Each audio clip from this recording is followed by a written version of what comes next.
जय हिंद दोस्तों। आईपीओ का सीजन स्टार्ट हो चुका है। इससे पहले अपने पास में एथर एनर्जी का आईपीओ था और अब है हमारे सामने बोराना वेव्स का आईपीओ। अब देखिए दोस्तों, चूंकि ये टेक्सटाइल सेक्टर का आईपीओ है, इस वीडियो में आपको बेहद खास बातें जानने के लिए मिलेगी इस आईपीओ के बारे में। तो सबसे पहले आपको कंपनी के बारे में जानकारी मिलेगी, साथ ही आईपीओ डिटेल्स क्या है, आईपीओ कब स्टार्ट हो रहा है, कब एंड हो रहा है, कब इसकी लिस्टिंग हो रही है, साथ ही कंपनी के फाइनेंशियल्स किस तरीके के हैं कि कंपनी प्रॉफिट मेकिंग है या फिर लॉस मेकिंग है, पीयर कंपैरिजन के अकॉर्डिंग इसकी वैल्यूएशंस महंगी है या फिर सस्ती है, लेटेस्ट जीएमपी क्या चल रही है, अप्लाई करना चाहिए या फिर नहीं करना चाहिए। तो वीडियो को एंड तक बिल्कुल ध्यान से देखना। देखिए दोस्तों, सबसे पहले अगर हम बात करें तो यहाँ पे 50 साल की लेगेसी है इस कंपनी की। 1975 में वैसे तो ये कंपनी स्टार्ट हो चुकी थी, फिर धीरे धीरे इसका एक्सपांशन हुआ है ना। इन्होंने टेक्नोलॉजी एडवांसमेंट में काम किया, काफ़ी कुछ यहाँ पे डाइवर्सिफिकेशन भी हमें देखने के लिए मिला। फाइनली 2020 में जो कंपनी है लिमिटेड कंपनी के तौर पर उभर के आती है। तो यहाँ पे जैसा कि मैंने आपको बताया कि कंपनी जो इस्टेब्लिश्ड हुई एज ए लिमिटेड कंपनी के रूप में वो 2020 में हुई। अब ये क्या मैन्युफैक्चरिंग करती है, तो देखिए फैब्रिक के रिगार्डिंग इनका, मैन्युफैक्चरिंग के रिगार्डिंग इनका काम है, जो कि अलग अलग जगह काम में आता है। For example apparel and garments में ये काम में आने वाला है, जो कि डेली टू नीड है मेंस एंड वुमेन्स की। साथ ही अगर बात करें होम टेक्सटाइल में भी ये काम में आता है, टेंट फैब्रिक्स में भी ये जो है काम में आता है।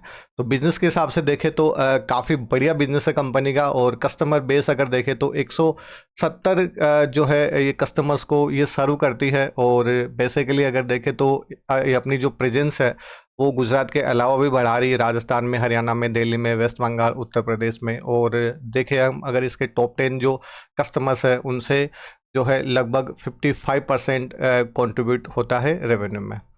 तो कंपनी का जो सेक्टर देखे तो वो बहुत ही बढ़िया सेक्टर है, day to day daily life में यूज होने वाला ये सेक्टर है। तो ऑब्वियस बात है सेक्टर के रिगार्डिंग कोई भी हमें नेगेटिव पॉइंट हमें नज़र नहीं आ रहा है। साथ ही बात करें कंपनी के फाइनेंशियल रिपोर्ट के बारे में, तो देखिए 2022 से 24 तक का डेटा अपने पास में है। सितंबर 2024 मतलब 2 क्वार्टर का डेटा अपने पास में यहाँ पे निकल के आता है। यहाँ पे अगर हम दोस्तों रेवेन्यू देखें तो 2022 से 23, 23 से 24 और सितंबर 24 तक का डेटा आपके सामने है। और वहीं अगर प्रॉफिट आफ्टर टैक्स अगर देखें, ये एक्सपेंसेज है, प्रॉफिट आफ्टर टैक्स आप देख सकते हो लगातार जो है यहाँ पे ग्रोथ हो रही है, जो कि एक बहुत बढ़िया साइन होता है किसी भी कंपनी के लिए। कोई कंपनी अगर प्रॉफिट मेकिंग होगी तभी वो हमारी झोली में पैसा डालेगी। अब अगर बाकी के और इसके की परफॉर्मेंस इंडिकेटर यानी कि केपीआई अगर हम देखें तो कंपनी का आरओई आप देखो 49.45%। जनरली हम 20% लेके चलते हैं कि 20% आरओई आरओसी अगर है तो ठीक डिसेंट नंबर माना जाता है। ये और भी अदर फैक्टर्स पे डिपेंड करता है, ज़्यादा डीप में फिलहाल जाने की ज़रूरत है नहीं। आरओसी की अगर बात करें तो वो भी लगभग 27.42% का है। आर ओ एन डब्ल्यू अपने पास में लगभग 50% ही आ गया। और पेट मार्जिन भी हमें बहुत बढ़िया यहाँ पे डिसेंट नंबर दिख रहा है, लगभग 12.25% का। आई होप ये बातें आपको क्लियर हो गई होगी। तो कंपनी के अगर हम फंडामेंटल्स देखें, फाइनेंशियल्स देखें तो कंपनी हमें बहुत बढ़िया नज़र आ रही है।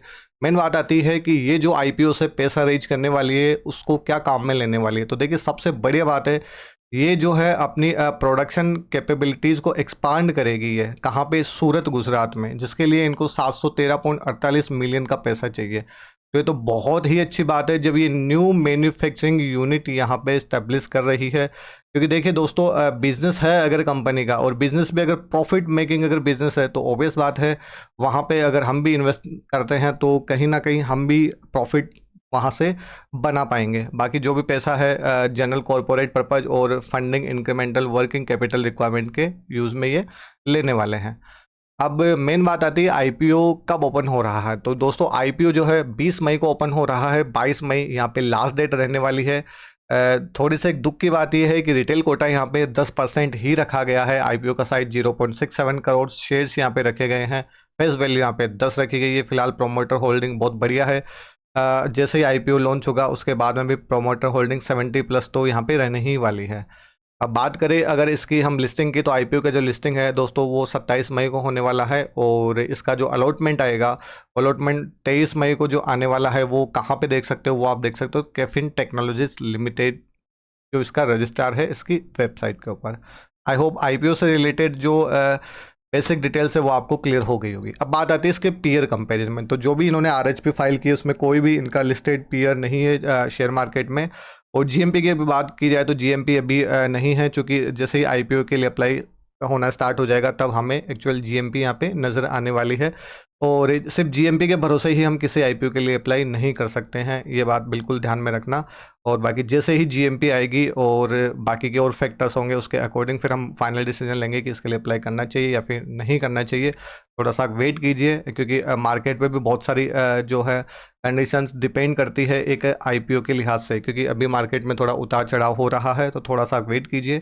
बाकी वीडियो में दी गई जानकारी आपको कैसे लगी? अगर वीडियो में दी गई जानकारी आपको अच्छी लगी तो प्लीज़ चैनल को सब्सक्राइब कीजिएगा, प्यारा सा कमेंट ज़रूर कीजिएगा, और इस आईपीओ के बारे में आपके क्या विचार हैं प्लीज़ ज़रूर कमेंट करके बताइएगा।